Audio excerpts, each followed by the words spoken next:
Okay, మరి ingredients చెప్పేద్దామా? ఇది తమలపాకు పకోడీకి కావాల్సిన ఇంగ్రీడియంట్స్ ఏంటంటే తమలపాకు, కొత్తిమీర, కరివేపాకు, ఉప్పు, కారం, వాము, శనగపిండి, బియ్యపిండి, ఉల్లిపాయలు, సోడా ఉప్పు. సోడా ఉప్పు. ఓకే, సో సక్సెస్ఫుల్ గా ఇంగ్రీడియంట్స్ చెప్పేసాము. సో ఫస్ట్ స్టెప్ ఏంటండి? ఫస్ట్ ఇవన్నీ మిక్స్ చేయాలండి. ఓకే, మిక్స్ చేస్తాను. మిక్సింగ్ బౌల్ తీసుకున్నారు. ఇది కావాల్సినంత శనగపిండి అమ్మ. దీనికి కూడా కొలతే ఉండదు, మనం తినే మెంబర్స్ ఎంతమంది ఉన్నారు బట్టి దాన్ని బట్టి చూసుకొని అడ్జస్ట్ చేసుకోవడం. శనగపిండి, కొంచెం బియ్యపిండి క్రిస్పీనెస్ కోసం. తర్వాత ఆనియన్స్ కూడా మామూలు పకోడీకి అయితే ఎక్కువ వేస్తాం కదమ్మా, ఇందులో ఏంటంటే జస్ట్ టేస్ట్ కోసమే. ఎందుకంటే మెయిన్ ఇంగ్రీడియంట్ తమిళపాకు, దాని టేస్ట్ తగ్గకుండా అది ఎక్కువ వేయాలి, ఇది జస్ట్ టేస్ట్ కోసమే.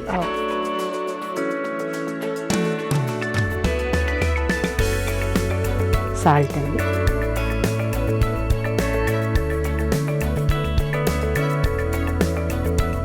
ఇది సోడా ఉప్పు,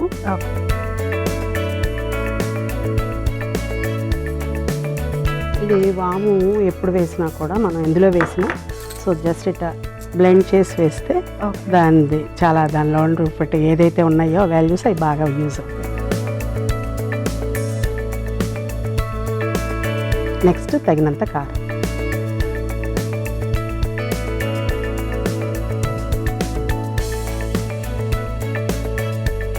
కరివేపాకు, కొత్తిమీర,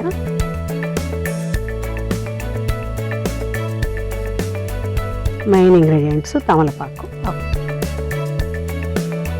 తమలపాకు కూడా చాలా విశేషమైన ఆకండి. తమలపాకులో ఏం పోషక విలువలు ఉన్నాయంటారు? తమలపాకులో కాల్షియం ఎక్కువ ఉంటుంది రేణు గారు, ప్లస్ మనకి డైజెషన్కి కూడా చాలా మంచిది. మన పెద్దలందరూ కూడా అంటే ఇప్పుడు దాన్ని కిళ్ళి అంటున్నారు కానీ అది హెల్త్ పరంగా అది కిళ్ళి కాదు, తాంబూలం అంటారు. తాంబూలంలో సో మీకు పచ్చకర్పూరము, పచ్చివక్క, తమలపాకు డైలీ తింటే ఆర్థరైటిస్ కూడా రావు. అలాగే విశేషంగా ఆంజనేయ స్వామికి ఇంకే ఆకుతో చేయరు, తమలపాకుతో చేస్తారు. అలా అయినా ప్రసాదంగా తింటారని మన పెద్దలు తమలపాకు గుళ్ళో శనివారం మంగళవారం ఆంజనేయ స్వామి చేశాక అవి తీసుకొచ్చుకునేవాళ్ళం. అవునండి, అప్పట్లో తాంబూలం అనేవాళ్ళం కదా, అది క్రమక్రమేణా కిళ్ళిగా మారిపోయింది. కిళ్ళిలో లేవండి, తాంబూలంలో మాత్రం ఉంటాయి. ఇది హెల్త్ పరంగా మంచిది కూడా. ఒకప్పుడు ఏంటంటే మా జనరేషన్, అంతకుముందు జనరేషను డెలివరీ అయిపోయినాక 3 months కంపల్సరీ భోజనం చేసిన తర్వాత తాంబూలమే వేసుకోవాలనేవాళ్ళు. అప్పుడు వచ్చే ఆ మార్పులు ఏవైతే వస్తాయో డెలివరీ టైంలో బాడీలో అవన్నీ కూడా దీంట్లో తగ్గుతాయి. వెరీ నైస్ టిప్ అండి. అవునండి, అందరికి అమ్మాయిలందరికీ బాగా ఉపయోగపడే టిప్. ఇది మిక్స్ చేద్దామండి వాటర్తో.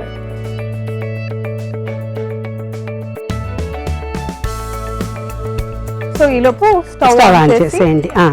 ఆల్రెడీ మూకిడి పెట్టుకున్నాం కదా, నూనె పోసి తగినంత నూనె వేసుకొని మూకిడి పెట్టుకున్నాము. ఇదంతా వాటర్తో మనం జస్ట్ పకోడీ ఎలా కలుపుకుంటామోనండి, జస్ట్ అలాగే కలపడం అంతే. సో మనం మిక్స్ చేస్తూ కలుపుకోవాలి సరిపోయేంత వాటర్. ఇప్పుడు దీంట్లో కూడా ఇంకో టిప్ ఏంటంటే పకోడీ గట్టిగా కలుపుకున్నాం అనుకోండి క్రిస్పీగా వస్తుంది, సాఫ్ట్గా కావాలంటే వాటర్ ఎక్కువ వేయాలి. టేస్ట్కి తగ్గట్టు. మీకు ఏ పకోడీ ఇష్టం? గడ్డి పకోడీ ఇష్టమా, మెత్త పకోడీ ఇష్టమా? ఏజన్ బట్టి టేస్ట్లు మారిపోతా ఉంటాయి. అవునండి. మీకు అంటే ఇప్పుడు ఏమి ఇష్టం మరి? ఇప్పుడైతే మెత్తటవే కదండి. 65 years అప్పట్లో గట్టిగా ఉన్నప్పుడు గడ్డి పకోడీ తింటాం. కరెక్ట్ గా చెప్పారు, గట్టిగా వయసులో ఉన్నప్పుడు గట్టి తింటాం. ఓకే, మీ వారికి ఇష్టమైన రెసిపీ ఏంటి, ఫుడ్ ఐటమ్? మా వారికి జీడిపప్పు ఫేవరెట్ అండి, ఆల్ టైమ్. దాంతో ఏం చేసి పెట్టినా తింటారు. అందులో జీడిపప్పు ఉంటే చాలు, అంతే. Okay madam. ఓకే, సో శనగపిండి వేసుకొని తమలపాకులు వేసుకొని మిక్స్ చేసుకున్నాము. నూనె ఇంకొంచెం వేడెక్కాలి. నూనె కొంచెం, సో కొంచెం నూనె కాగుతున్నట్టు అనిపిస్తే అప్పుడు పకోడీలు. అవునండి. అయితే ఇలాపు చెప్పండి, మీరు ఏం చదువుకున్నారు? నాదంతా అంటే ఎట్లా అంటే అమ్మా, నాది కొంచెం ఒక సినిమా స్టోరీ లాంటిది. మన ట్రైలర్లో చెప్పగలమా? ట్రైలర్లోనే చెప్తా. అందుకనే మా నాన్నగారు స్టేట్ బ్యాంక్లో వర్క్ చేసేవారు. నాకు 2 చెల్లెళ్ళు 2 తమ్ముళ్ళు. నాకు చదువు అంటే ఎందుకో తెలియదు, బై బర్త్గా చాలా ఇష్టం.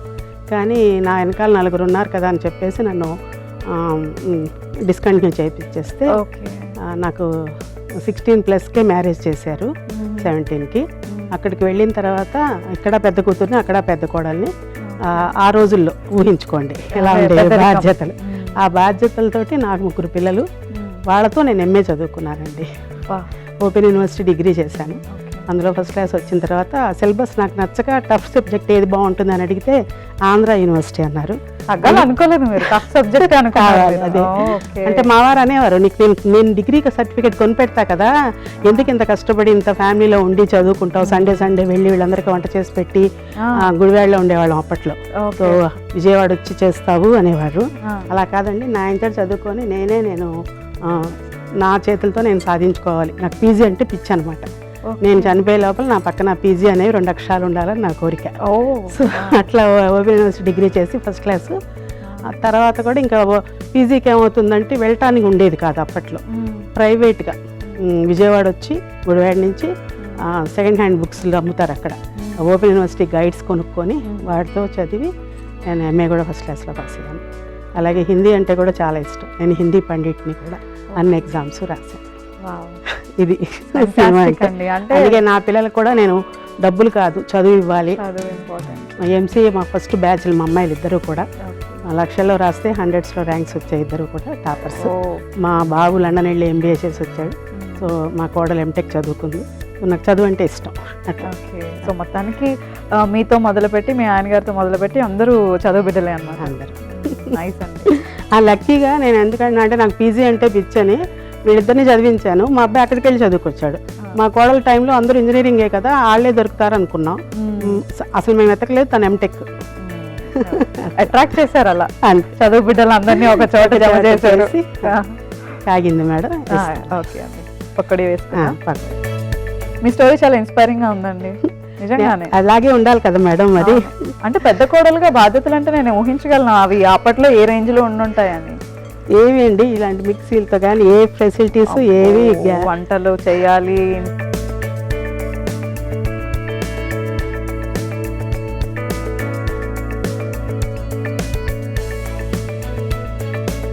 ముగ్గురు పిల్లల్ని అలానే పెంచున్నారు చదువుకుంటూ. 3 పిల్లలే కాదమ్మా, నాకు 2 చెల్లెళ్ళు 2 తమ్ముళ్ళు కూడా. నేను అదే చెప్తాను, వాళ్ళు 4 కూడా నేను కాననే నా పిల్లలు అలా పెంచాను.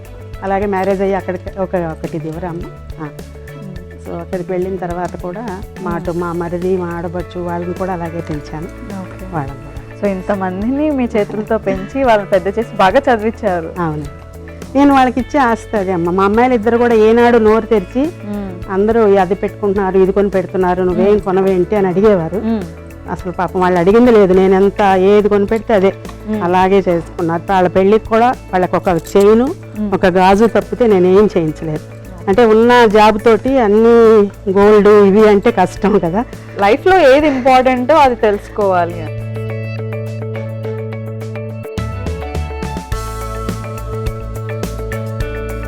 అయిపోయింది రెడ్డి గారు. సో ఇది మనం కరెక్ట్గా వేపు చూసుకొని, సో ఎక్కువ ఫ్రై చేస్తే ఏమవుతుందంటే దీంట్లో ఉన్న తమలపాకు అంతా మాడినట్టు అయిపోయి వేలీవ్స్ పోతాయి అన్నమాట. సో తగినంత చేస్తే చాలు. స్విచ్ ఆఫ్ చేసేయండి స్టవ్.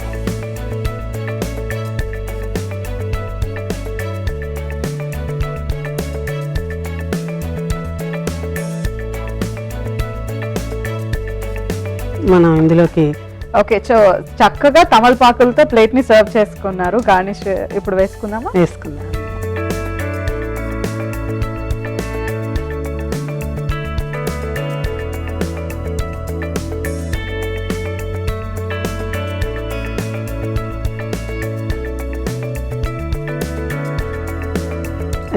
రేణు గారు చూడండి తమలపాకు పకోడీ ఏ విధంగా ఎంత టేస్ట్గా ఉందో చెప్పండి నాకు. తప్పకుండా అండి. సో చూసారు కదా, ఈ ప్లేట్ చూస్తేనే అర్థమైపోతుంది తమలపాకుతో ఏదో చేశారు సంథింగ్ స్పెషల్ అని చెప్పి. తమలపాకు పకోడీ మన ముందుండి టేస్ట్ చేయడానికి. అయితే టేస్ట్ చేసే ముందు తయారీ విధానం చూద్దాం. తమలపాకు బజ్జీలకి కావలసిన పదార్థాలు: శనగపిండి, బియ్యపిండి, ఉప్పు, వాము, కరివేపాకు, కొత్తిమీర, ఉల్లిపాయ ముక్కలు, తమలపాకు, పసుపు. తమలపాకు బజ్జీలకి తయారీ విధానం: ముందుగా ఒక మిక్సింగ్ బౌల్ తీసుకుని అందులో శనగపిండి, బియ్యపిండి, ఉల్లిపాయ ముక్కలు, ఉప్పు, సోడా ఉప్పు, వాము, కారం, కరివేపాకు, కొత్తిమీర, తమలపాకు, కొద్దిగా నీళ్లు పోసి బాగా కలిపి వేడెక్కిన నూనెలో పకోడీలు వేసి డీప్ ఫ్రై చేసి డిష్ అవుట్ చేసుకుని సర్వ్ చేసుకోవాలి. అంతే, తమలపాకు పకోడీలు రెడీ.